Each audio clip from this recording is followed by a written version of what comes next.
अध्यक्ष महोदय, पंचायती राज की स्थापना इसलिए की गई थी ताकि गांवों को सशक्त किया जा सके, ग्रामीणों को सशक्त किया जा सके। लेकिन आज अगर बात करें झारखंड में पंचायती राज व्यवस्था की बात करें अध्यक्ष महोदय, तो यह व्यवस्था कहीं ना कहीं जो हमारे जनप्रतिनिधि चुन के आते हैं उन्हें उचित अधिकार नहीं दे पाई है। संविधान की धारा 243 के प्रावधान के अनुसार 11वीं अनुसूची में सूचीबद्ध 29 विषयों का अधिकार पंचायतों को देना है, लेकिन झारखंड में इन 29 विषयों पर त्रिस्तरीय पंचायती राज व्यवस्था जनप्रतिनिधियों के अधिकार से बहुत दूर रखा गया है। हमारा राज्य संविधान से ऊपर नहीं है अध्यक्ष महोदय। अतः मैं आपके माध्यम से सरकार से मांग करता हूं कि जो संविधान अनुसूची 11 में 29 विषय पंचायती राज संस्थाओं को प्रदान किए गए हैं उन्हें पंचायत को मिलना चाहिए। अध्यक्ष महोदय, अगर जलवायु परिवर्तन की बात कहें तो बड़ा चिंताजनक विषय है।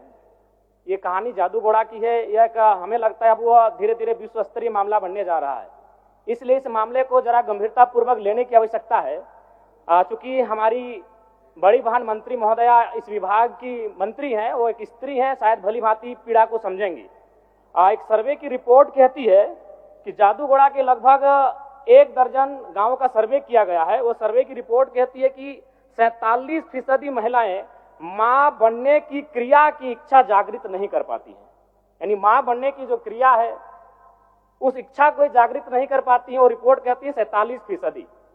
30% जो महिलाएं हैं अध्यक्ष महोदय, उनमें गर्भपात हो जाता है। कारण क्या है ये सबको मालूम है, यूरेनियम का खनन और उसके रेडिएशन से जो प्रभाव पड़ता है, कहीं ना कहीं जादू घोड़ा के जो जीवन है उसे अस्त व्यस्त करके रखा गया अध्यक्ष महोदय। और अध्यक्ष महोदय, ये थोड़ा सा अब शर्म कीजिए या हंसिए या अपने दुर्भाग्य को कोसिए, एक बड़ा विचित्र विषय सामने आता है अध्यक्ष महोदय।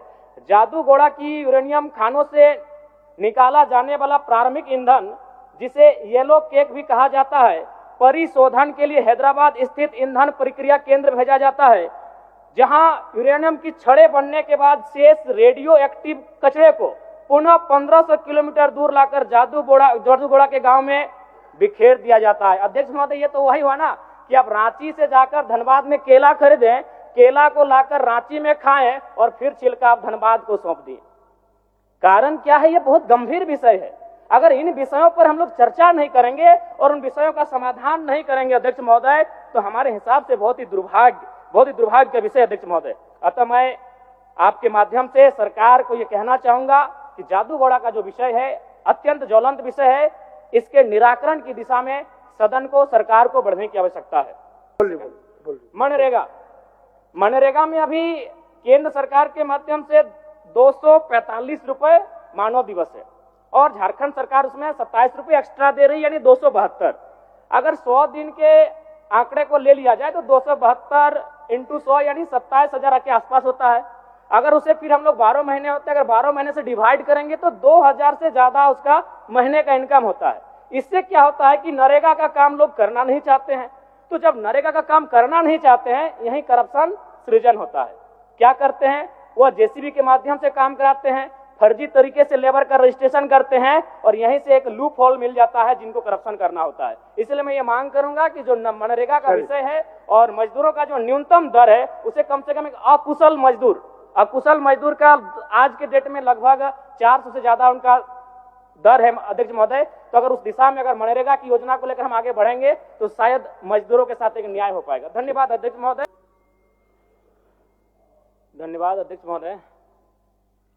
सरकार ने ग्रामीण विकास के लिए 9,841 करोड़, ग्रामीण कार्य के लिए 4,776 करोड़, पंचायती राज के लिए 2,144 करोड़ और वन पर्यावरण विभाग के लिए 1,381 करोड़ की मांग रखी है। सरकार ने कल्याण और शिक्षा के बाद 11% राशि को ग्रामीण विकास, ग्रामीण कार्य और पंचायती राज्य के लिए प्रावधान किया है। इस राशि को सरकार अगर खर्च कर पाए तो बहुत बड़ी उपलब्धि होगी अध्यक्ष महोदय। लेकिन विगत वर्ष 13,657 करोड़ की राशि ली गई थी, परंतु खर्च मात्र लगभग 10,176 करोड़ की राशि को खर्च कर पाए थे। यानी कि 3,481 करोड़ की राशि का खर्च नहीं हो पाना दुर्भाग्य अध्यक्ष महोदय। जबकि ये ग्रामीण व्यवस्था की बात है, पंचायती राज की व्यवस्था है। ग्रामीण यानी गांव, और गांव तभी सशक्त होंगे जब उनका जो हिस्से की राशि है वह 100% खर्च हो पाए। बीते वर्ष देश की प्रति व्यक्ति आय 2,28,000 रुपए थी अध्यक्ष महोदय। गोवा में सर्वाधिक 4,61,000 रुपए, वहीं हमारे झारखंड में मात्र 68,612 रुपए थी, जो कि चिंताजनक है।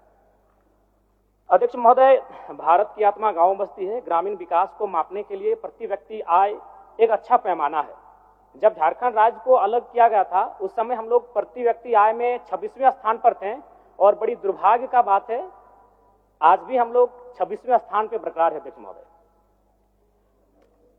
अबुआ आवास योजना के तहत 6,01,135 निर्माण को स्वीकृति दी गई है। इसके लिए सराहनीय पहल है, लेकिन मैं बताना चाहूंगा अब तक 19,685 कार्य ही पूर्ण दिखाए गए हैं। अगर इसी गति से अगर काम होगा अध्यक्ष महोदय तो हमें लगता है 25 साल का समय लगेगा, जो कि एक चिंताजनक विषय है। अध्यक्ष महोदय, पंचायती राज की स्थापना इसलिए की गई थी ताकि गांवों को सशक्त किया जा सके, ग्रामीणों को सशक्त किया जा सके।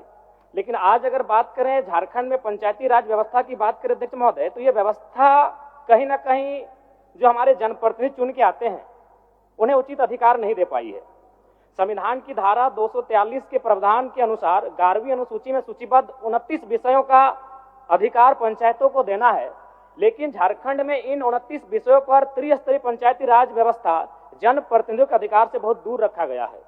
हमारा राज्य संविधान से ऊपर नहीं है अध्यक्ष महोदय। अतः मैं आपके माध्यम से सरकार से मांग करता हूं कि जो संविधान अनुसूची 11 में 29 विषय पंचायती राज संस्थाओं को प्रदान किए गए हैं उन्हें पंचायत को मिलना चाहिए। अध्यक्ष महोदय, वन, क्योंकि झारखंड यानी वन एक महत्वपूर्ण अंग है हमारा, और आज अगर बात करें तो 29.81% वन भूमि है, जिसमें शायद अभी हाल में 2% का इजाफा हुआ है। लेकिन अगर घने वन की बात करें, घना जंगल, उसकी प्रतिशत मात्र 3.5 है, जो कि चिंताजनक है अध्यक्ष महोदय।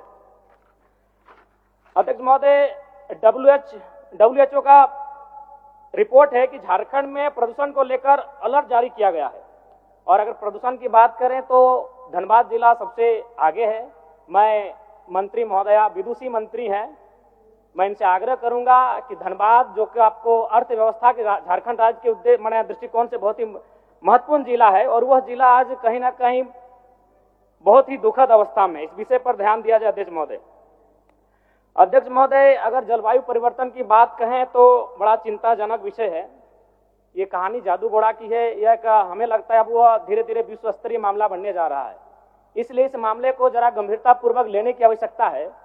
चूंकि हमारी बड़ी बहन मंत्री महोदया इस विभाग की मंत्री हैं, वो एक स्त्री हैं, शायद भली भांति पीड़ा को समझेंगी। एक सर्वे की रिपोर्ट कहती है कि जादू घोड़ा के लगभग 1 दर्जन गांवों का सर्वे किया गया है। वो सर्वे की रिपोर्ट कहती है कि 47% महिलाएं मां बनने की क्रिया की इच्छा जागृत नहीं कर पाती हैं। यानी मां बनने की जो क्रिया है उस इच्छा को जागृत नहीं कर पाती है। वो रिपोर्ट कहती है 47%। 30% जो महिलाएं हैं अध्यक्ष महोदय, उनमें गर्भपात हो जाता है। कारण क्या है ये सबको मालूम है, यूरेनियम का खनन और उसके रेडिएशन से जो प्रभाव पड़ता है, कहीं ना कहीं जादू घोड़ा के जो जीवन है उसे अस्त व्यस्त करके रखा गया अध्यक्ष महोदय। और अध्यक्ष महोदय, ये थोड़ा सा अब शर्म कीजिए या हंसिए या अपने दुर्भाग्य को कोसिए, एक बड़ा विचित्र विषय सामने आता है अध्यक्ष महोदय। जादू घोड़ा की यूरेनियम खानों से निकाला जाने वाला प्रारंभिक ईंधन, जिसे येलो केक भी कहा जाता है, परिशोधन के लिए हैदराबाद स्थित ईंधन प्रक्रिया केंद्र भेजा जाता है, जहां यूरेनियम की छड़ें बनने के बाद शेष रेडियो एक्टिव कचरे को पुनः 1500 किलोमीटर दूर लाकर जादू घोड़ा के गांव में बिखेर दिया जाता है। अध्यक्ष महोदय, ये तो वही हुआ ना कि आप रांची से जाकर धनबाद में केला खरीदें, केला को लाकर रांची में खाएं और फिर छिलका आप धनबाद को सौंप दिए। कारण क्या है? ये बहुत गंभीर विषय है।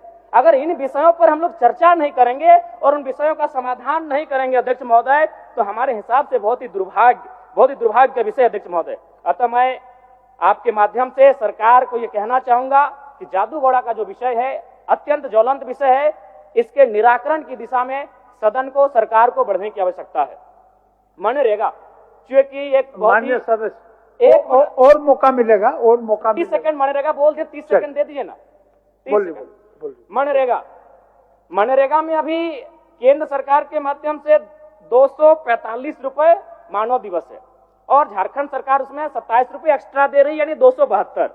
अगर 100 दिन के आंकड़े को ले लिया जाए तो 272 इंटू 100 यानी 27,000 के आसपास होता है। अगर उसे फिर हम लोग 12 महीने होते हैं, अगर 12 महीने से डिवाइड करेंगे तो 2,000 से ज्यादा उसका महीने का इनकम होता है। इससे क्या होता है कि नरेगा का काम लोग करना नहीं चाहते हैं, तो जब नरेगा का काम करना नहीं चाहते हैं, यही करप्शन सृजन होता है।